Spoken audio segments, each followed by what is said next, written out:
Selon les Français, les sujets les plus vus dans l'actualité en 2018 ont été la victoire des Bleus à la Coupe du Monde, l'affaire Benalla et en tête le litige autour de l'héritage de Johnny Hallyday.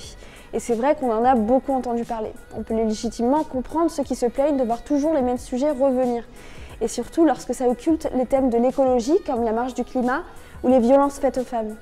Il y a des sujets incontournables que les médias se doivent de couvrir. Mais il est vrai que souvent, dans les grands quotidiens et les chaînes d'infos en continu, la couverture de l'actualité chaude, l'immédiateté et la course à l'audience prennent le dessus sur l'information au long cours.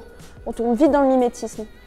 En tant qu'étudiante en journalisme, ça me fait un peu peur. J'ai peur de devoir couvrir un sujet sans bien le connaître, de me tromper, et ça c'est impardonnable pour le lecteur. Mais j'ai aussi peur de ne pas prendre le temps de connaître le terrain, d'écouter les gens. Or, c'est bien pour écouter et retranscrire la parole des autres que ce métier m'attire. Et sans prendre le temps sur le terrain, on peut vite être déconnecté de la réalité. Alors pour éviter cette déconnexion, je pense que les médias doivent s'interroger sur leur originalité, faire en sorte de trouver de nouveaux angles pour ne pas lasser les lecteurs et continuer de les informer.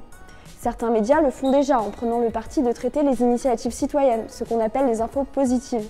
Les journalistes doivent prendre certains risques, l'essentiel c'est d'informer et bien pour recréer un lien avec le public.